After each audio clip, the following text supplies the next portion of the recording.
pessoal, tudo bem? Hoje eu vou falar com vocês sobre a doação de bens em vida com reserva de usufruto, um mecanismo existente no nosso Código Civil, onde é utilizado como forma de proteção do patrimônio. É muito comum ouvir a seguinte frase: eu tenho um bem imóvel e vou fazer a doação deste bem imóvel aos meus filhos com a cláusula de reserva de usufruto. Eu vou gravar com a cláusula de reserva de usufruto. Mas este não é o melhor caminho. Por que não é o melhor caminho? Porque a partir do momento que você faz uma doação, você não pode mais se arrepender. Não existe a cláusula de arrependimento e você acaba ficando preso neste mecanismo. Além do mais, você não pode vender. Porque se você quiser vender, você precisa da anuência dos seus filhos. Porque a partir do momento que você doa, eles se tornam os proprietários e eles passam a ter o direito de fruição e de dispor desse bens. E você apenas ficará com a parte do uso e do gozo. Então, tudo que você pensar em fazer vai ter que ter a anuência desses filhos. Além do mais, ele não traz nenhum proveito econômico e muito menos tributário.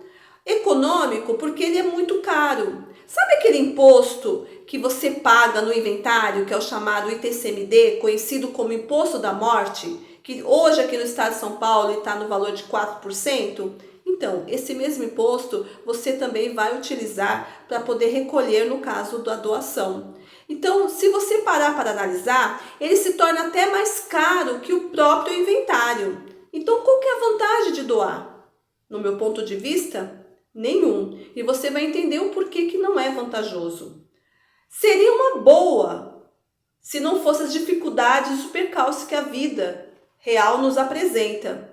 Porque, como eu já mostrei para vocês, não pode se arrepender, você não pode vender, uma venda só pode ser possível com a anuência dos demais herdeiros. E além de tudo, não traz proveito econômico e muito menos tributário. Porque a partir do momento que você vai fazer o recolhimento desse imposto, a base de cálculo que eles utilizam é sobre o valor de mercado e não sobre o valor que foi declarado no imposto de renda. Então acaba saindo muito caro.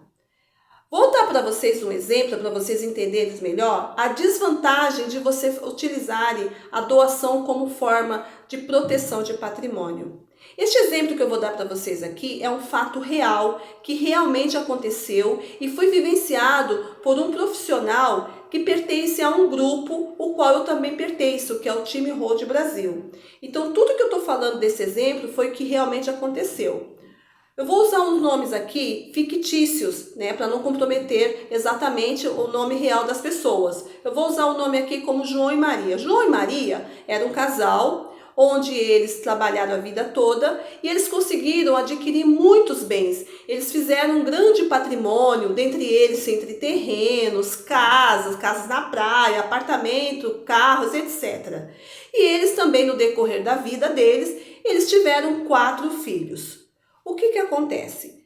Eles, vendo esses grandes patrimônios que eles tinham, eles começaram a se preocupar e queriam pensar numa forma de proteger os filhos e também proteger o patrimônio, porque eles trabalharam a vida inteira para poder dar uma vida melhor para a sua família. E eles acharam que a melhor forma seria o quê? A doação. Então, o que eles pensaram? Vou doar em partes iguais para cada filho que eu tenho. Então, são 4 filhos, eles dividiram os bens em 1/4 para cada um. A partir do momento que eles fizeram essa doação, tudo bem, eles acreditaram que o patrimônio estaria protegido.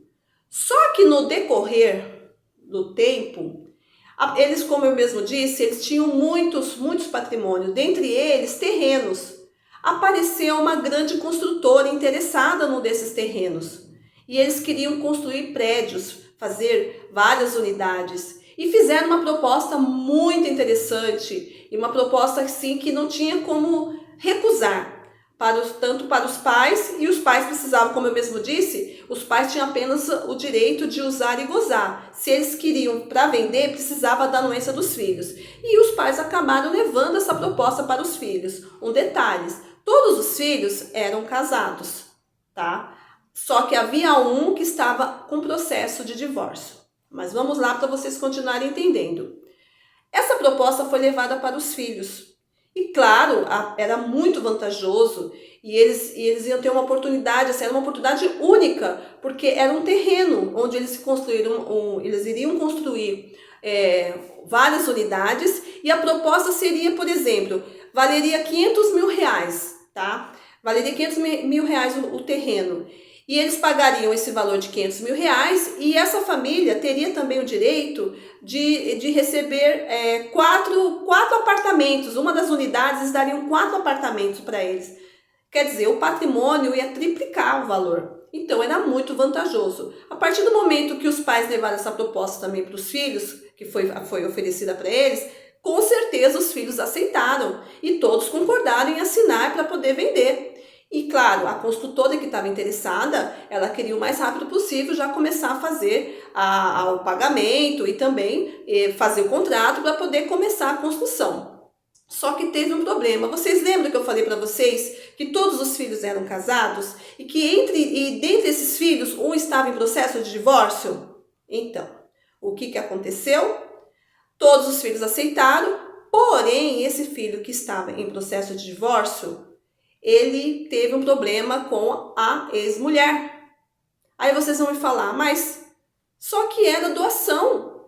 E a doação não se comunica. Sim, não se comunica. Só que a partir do momento que você é casado, e ele era casado pelo regime parcial de bens, apesar que é independente do regime, quando você vai fazer passar uma escritura no cartório, o cartório ele exige a participação que ela assine como assistente. Precisa da autorização dela também para poder assinar. Mesmo que ela não vá receber nada, mas precisa. Porque isso aí já é uma norma da corregedoria. Não é o tabelião que fala que tem que ser feito. Eles seguem as normas da corregedoria. E nenhum cartório vai fazer uma assinatura, vai concordar em fazer uma escritura de um contrato, seja lá o que for, se não tiver a assinatura da esposa ou do esposo. Isso daí são normas da corregedoria.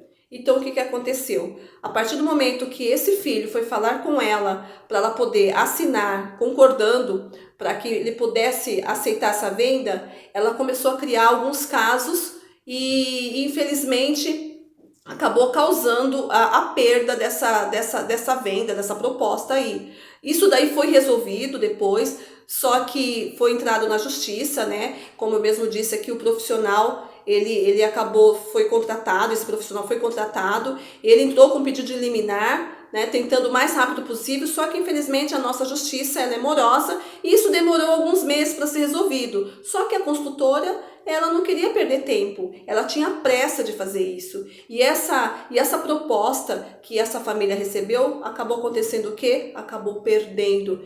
Porque na justiça, quando foi entrado para pedir a supressão da assinatura dela, o juiz concedeu através de uma liminar. Só que essa liminar demorou bastante. E aí houve essa perda aí dessa proposta. Por isso que eu falo para vocês, então a doação ela não pode ser considerada uma forma de proteção do patrimônio, porque ela na verdade não está protegendo absolutamente nada. Então fica a dica para vocês e continue assistindo aqui o meu canal, onde nos próximos vídeos eu vou trazer uma forma de como proteção, uma forma que vocês vão ver, porque nos demais vídeos eu já expliquei o porquê não do inventário, o porquê não do testamento e agora o porquê não da doação. E os próximos vídeos eu vou explicar agora qual é o verdadeiro planejamento familiar que vocês vão poder fazer e vocês não terão problema e vocês não vão depender desse judiciário e nem dessa morosidade existente.